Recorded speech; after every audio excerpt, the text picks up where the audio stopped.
समस्त विश्व को भारत के यशस्वी अनुदान के पिछले खंड में हमने जो गुरुदेव ने लिखा है कि किस प्रकार विश्व के भिन्न भिन्न मनोविज्ञान वेताओं ने इसकी व्याख्या की कि संस्कृति क्या है और अलग अलग संस्कृतियाँ विश्व की किस प्रकार से वो अपनी कमजोरियों के कारण लुप्त होती गई, लेकिन आज तक हमारी संस्कृति जीवित है और यही संस्कृति पहली थी। ऐसे उन्होंने यजुर्वेद का एक सूक्त का रेफरेंस देते हुए जिसमें कहा गया कि साप्रत्वा संस्कृति विश्ववारा, कि हमारी संस्कृति ही पहली संस्कृति है, फर्स्ट है और आज तक वो जीवित है। आइए इस संस्कार में बात करने से रखने से पहले गायत्री महामंत्र एक बार। ओम भूर्भुवः स्वः तत्सवितुर्वरेण्यं भर्गो देवस्य धीमहि धियो यो नः प्रचोदयात्। ओम बृहस्पत्या विद्महे महाकालाय धीमहि तन्नो श्रीरामः प्रचोदयात्। ओम सदृशद्धा विद्महे महाशक्ते धीमहि तन्नो भगवते प्रचोदयात्। देवी भाइयों, योगी जी लिखते हैं कि आदर्शवादिता की बातें करना, व्यवहार में उन आदर्शों से ठीक विपरीत आचरण करना जितना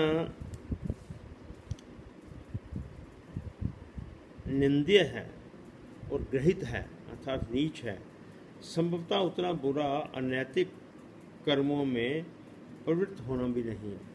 यानी कि कहना कुछ और करना कुछ, इसकी जितनी निंदा की जाए उतना कम है, ऐसे गुरुदेव ने विचार रखे हैं। आगे लिखते हैं कि क्योंकि इस प्रकार का आचरण अनीतिपूर्ण तो होता ही है, उनसे सिद्धांतों की बात कह कर उसे ढकने दबाने की एक और अनैतिकता स्वभाव में समाहित हो जाती है। इसलिए स्वामी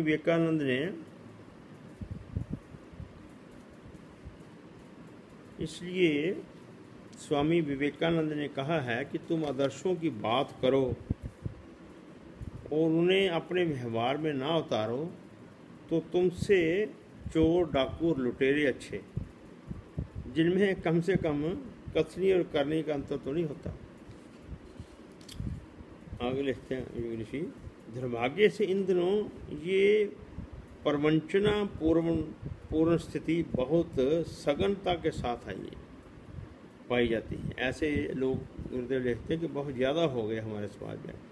उदाहरण के लिए दहेज को ही ले लिया जाए। प्रत्येक व्यक्ति दहेज प्रथा की बुराइयां गिनते नहीं थकता और पानी पी पी कर इस कुरीति को कोसता है।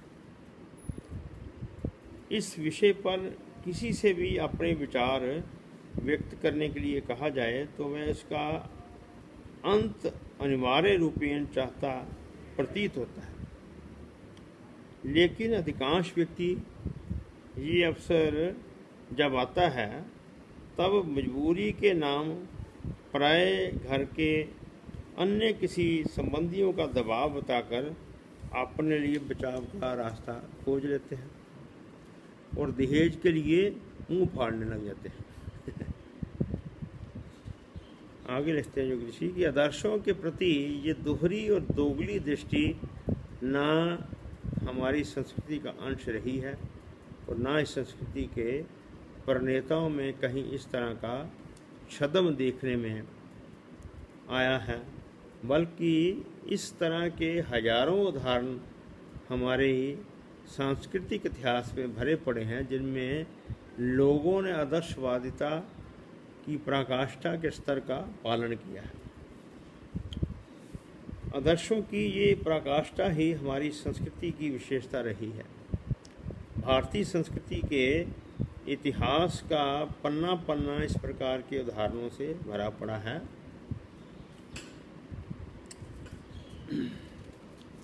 जिन लोगों ने इन आदर्शों के लिए अपने जीवन को भी दांव पर चढ़ा दिया, उन्हें मनुष्यों ने अवतार कहकर संबोधित किया एवं सराहा एवं पूजा।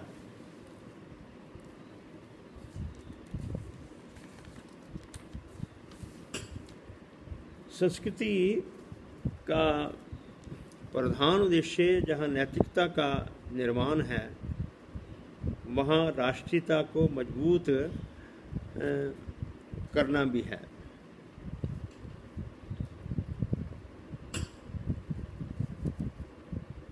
एक समान आचार विचार वाले व्यक्ति स्वभावत आपस में अधिक प्रेम कर सकते हैं और अधिक घनिष्ठ एवं संगठित हो सकते हैं, ऐसी संभावना है। धर्म और संप्रदाय आरंभ में एक सिद्धांत मात्र थे, पीछे चलकर उसका परिवर्तन एक संगठन के रूप में हो गया। कारण यही है कि एक समान आचार विचार के लोग आपस में अधिक समीप आते जाते हैं। अपनी पुण्य परंपराओं, ऐतिहासिक गाथाओं, रीति रिवाजों को मनोभूमि में निरंतर स्थान देते रहने से वे जीवन के अंतराल में इतनी गहरी प्रवेश कर जाती है कि वे पूर्ण सत्य जैसी प्रतीत होती है।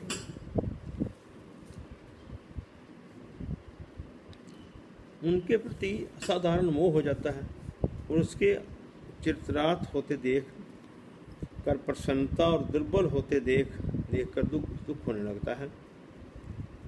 अपने मजहब के तीर्थों, देवदूतों, ग्रंथों, रिवाजों, कथाओं का पर मनुष्य का एक ममता भरा संबंध जुड़ा रहता है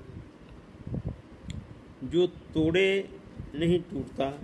इस प्रकार संस्कृति संगठन का ये कार्य करती है, जो वंश परंपरा में कहीं वंश परंपरा भी नहीं कर सकती। भारतीय और पाकिस्तानी मुसलमानों में, ये बड़ी इम्पोर्टेंट बात योग ऋषि लिख रहे हैं कि भारतीय और पाकिस्तानी मुसलमानों में 99% वे हैं जो मुश्किल में 400-600 वर्षों से मुसलमान बने हैं। ये सत्य तो अब कई मुसलमान जो उनके जो लीडर्स हैं, अग्रज हैं, कई देशों के, पाकिस्तान के भी मैंने सुने हैं और कई देशों के भी सुने हैं, जिन्होंने अपने देश पे भी सुने हैं, जिन्होंने ये स्वीकार करना शुरू कर दिया है कि हाँ, ये बात सच्ची है कि हम पहले हिंदू थे। युग ऋषि ये लिखते हैं आगे, इससे पूर्व उनकी वंश परंपरा लाखों करोड़ों वर्षों से हिंदू थी। कुछ 100 वर्षों तक एक संस्कृति के संपर्क में रहने से उन्होंने अपनी आस्था अब अपने वंशगत पूर्वजों, बांधवों, तीर्थों एवं इतिहासों पर से हटाकर अरब देश के साथ संबंधित कर लिया। आप जानते हैं कि वो मक्का मदीना जाते हैं, उनकी भाषा, वेश, भाव एवं निष्ठा अरबी हो चली है। एक प्रकार का विदेशी षड्यंत्र था। संगठित भी वे उसी आधार पर हो रहे हैं जो दर्शन की दृष्टि से हिंदू धर्म संसार के अन्य किसी देश के धर्म या दर्शन से घटिया नहीं है, पर प्रश्न धर्म आदर्श सिद्धांत आदि की उत्कृष्टता का नहीं है। कहते बुरा भी नहीं है लेकिन इतना उत्कृष्ट भी नहीं है। संगठन का आधार तो संस्कृति होती है और गुण अवगुण की परीक्षा करके नहीं, वर्ण निरंतर अभ्यास और उपयोग के कारण अपनी प्रिय वस्तु मान लेता है। ये मनोवैज्ञानिक सत्य ही संस्कृतियों को संगठन के रूप में परिवर्तन कर देती है और सुदृढ़ राष्ट्रीयता का निर्माण करती है।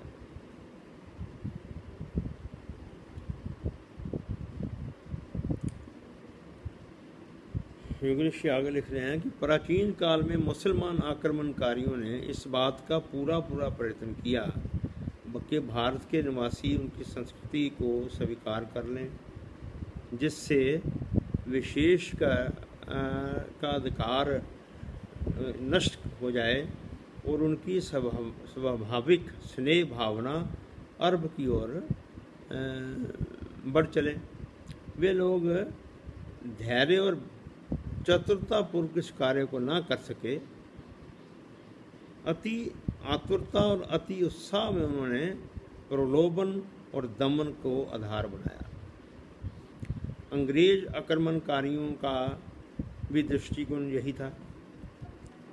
उन्होंने बाइबल को आगे लेकर वही सब कुछ चाहा, पर चूंकि वे अधिक चतुर थे, बर्बरता से उत्पन्न प्रतिक्रिया की हानि को वे समझते थे, इसलिए उन्होंने लॉर्ड मैकाले की योजना के अनुसार शिक्षा के माध्यम से अपनी संस्कृति को इस देश में प्रतिष्ठित किया। धर्म विस्तार में तो उन्हें कम सफलता मिली, पर सांस्कृतिक दृष्टि से उन्हें आश्चर्यजनक सफलता मिली। अमेरिका आदि देश अपनी संस्कृति के धर्म के लिए भारत से में भारी धन व्यय कर रहे हैं, जो आज भी हो रहा है। हम देख रहे हैं कि कितनी, क्योंकि लोगों में, जैसे पिछले अंकों में बताया गया कि किस प्रकार व्यक्ति की आज जो प्रलोभन की और स्वार्थपरता की और संकीर्णता की जो वृत्तियाँ बढ़ गई हैं वर्षों से गुलामी के कारण, उन कमजोरियों का जो फ़ायदा है वो लिया। जैसे उन्होंने गुरुदेव ने बताया कि मुसलमानों ने तो क्योंकि कुछ बेवकूफ़ी ढंग से उन्होंने काम करते हैं, उसके दमनकारी नीतियों को बनाते हैं, लेकिन अंग्रेज़ उन्होंने कहा कि चालाक थे और उन्होंने जो हमारी शिक्षा प्रणाली में जो बड़ी अब सर्वविदित है, आजकल बहुत लोग इसको देखते हैं कि लॉर्ड मैकाले ने किस प्रकार यहाँ को स्टडी करके वहाँ की पार्लियामेंट को बताया और एजुकेशन सिस्टम को बदला। आज भी जैसे हमारे जो शहीद भगत सिंह जी हैं और उनके समकालीन हमारे स्वतंत्रता सेनानी थे, तो उनको जो भय था कि गोरे अंग्रेज चले जाएंगे और काले अंग्रेज़ों को वो छोड़ जाएंगे, आज उन्हीं से हम जूझ रहे हैं। इसी के लिए युग ऋषि ने तप किया और उन्होंने आज़ादी की लड़ाई में भी उन्होंने हिस्सा लिया। महात्मा गांधी और महामना मालवीय और भी जितने उस समकालीन जो उनके स्वतंत्रता सेनानी थे, उनको भारत सरकार ने ताम्रपत्र से भी नवाजा था। लेकिन युग ऋषि ने कहा, क्योंकि जीवन का उद्देश्य और था, उन्होंने अपने गुरु के आह्वान पर जो संकल्प लिए थे कि भारत को भौतिक आज़ादी तो मिल गई लेकिन सांस्कृतिक आज़ादी आज तक नहीं मिली। इसीलिए उन्होंने इतना बड़ा विशाल संगठन, जिसको गायत्री परिवार के नाम से ज़्यादा फेमसली जाना जाता है, युग निर्माण योजना उन्होंने घड़ी और लाखों करोड़ों ऐसे शिष्यों को तैयार किया जो अपना समय और अपना प्रभाव और अपनी शक्तियों को इस काम में नियोजन करते हैं। अपनी जीवन की चर्या में से घंटा 2 घंटे जहाँ जितना भी समय, कोई समयदान नहीं है, कोई जीवनदान नहीं है, उन समय निकाल कर इस उद्देश्य को पूरा करने के लिए उनके संकल्पों को पूर्ण करने लगे हुए। देखिए जैसा योग ऋषि ने लिखा है कि उनके तप की जो शताब्दी है, जब उन्होंने अखंड ज्योति स्थापना की थी 1926 में और 2026 शताब्दी होगी, तब तक हमें ये अपनी भारतीय संस्कृति का जो झंडा है विश्व भर में लहराता दिखाई देगा, शुरू हो जाएगा। हमें जो हमारी नई पीढ़ी है उसका भान होना शुरू हो जाएगा, वो दिखना शुरू हो जाएगा कि हमारी संस्कृति कितनी विशाल है और उनमें एक कॉन्फिडेंस जगेगा उसको अडॉप्ट करने के लिए। यहाँ योग ऋषि, जैसे मैं प्रार्थना कर रहा था कि योग ऋषि ने जो लिखा है कि किस प्रकार के अमेरिका जैसे देश अपनी संस्कृति को फैलाने के लिए कितना पैसा यहाँ खर्च कर रहे हैं। कारण स्पष्ट है कि ईसाई संस्कृति को अपनाने वालों की निष्ठा ईसाई राष्ट्रों की ओर होने की आशा उसी प्रकार की जाती है जिस प्रकार मुसलमानों की संस्कृति अपना लेने पर पाकिस्तान का उद्भव हो गया। इसको अडॉप्ट करने के कारण पाकिस्तान बनना भी एक यही रीज़न था। संस्कृति में राष्ट्रीयता उत्पन्न करने की शक्ति है। इस तथ्य को ध्यान में रखकर चीन आदि देशों ने संप्रदाय और मजहब में संस्कृति को अलग रखा है। वो बड़ी शक्ति से इसका पालन करते हैं, अलग रखा है। हाँ, धर्म परिवर्तन तो कोई भी कर सकता है, पर सांस्कृतिक भाषा, वेश, भाव, परंपरा आदि ना बदलने पाएँ, इस पर समुचित ध्यान रखना होगा। और अब राष्ट्रीयता और संस्कृति को अलग अलग करने का दोनों के आधार अलग अलग रखने का परीक्षण आरंभ हुआ है। भारत आदि कुछ देशों में निरपेक्ष धर्म का ऐसा ही परीक्षण हो रहा है। इसके प्रयोग में सफलता मिल जाए तो संस्कृति को राष्ट्रीयता की उत्पत्ति के सिद्धांत में अंतर आ सकता है। इस परीक्षणों की असफलता के लिए धैर्यपूर्वक प्रतीक्षा की आवश्यकता है। भारत आगे लिखते हैं कि संस्कृति को जो लोग कला तक सीमित कर देना चाहते हैं वे उसके महत्व को घटाते हैं। वो एक पक्षीय जो बात करते हैं संस्कृति केवल कला तक सीमित है संस्कृति, वो जो ऋषि कह रहे हैं गलत है। आज लोक नृत्य, चित्रकला, संगीत पद्धति, शिलालेख, सिक्के, पुराने जेवर, खिलौने, ऐतिहासिक खोज, वेश विन्यास आदि के में संस्कृति को सीमाबंद किया जा रहा है। सांस्कृतिक कही जाने वाली पुस्तकों में इन्हीं बातों की चर्चा होती है।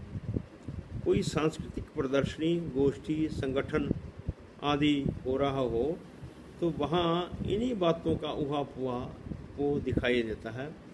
निसंदेह ये बातें भी संस्कृति का एक अंग हैं। ये समझने वाली बात है कि ये सारी बातें वो संस्कृति, जिस विशाल संस्कृति की गुरुदेव चर्चा कर रहे हैं संघ में, वो कहते हैं उसका एक अंग मात्र है। इस पर इन्हीं तक गतिविधियों को सीमित कर देना ऐसा ही है जैसे घोड़ा पालकर उसमें सवारी का लाभ उठाने की अपेक्षा केवल घोड़े की पूंछ के कुछ बाल उखाड़ कर उसे टोपी में लटकाए करना। इतना हास्यास्पद गुरुदेव ने लिखा है इसको। इतनी हास्यास्पद सिचुएशन से हमें कैसे निकलें, अगली अंकों में इसकी चर्चा करेंगे। आज की बात यहीं समाप्त करता हूँ। बहुत बहुत धन्यवाद। ओम शांति।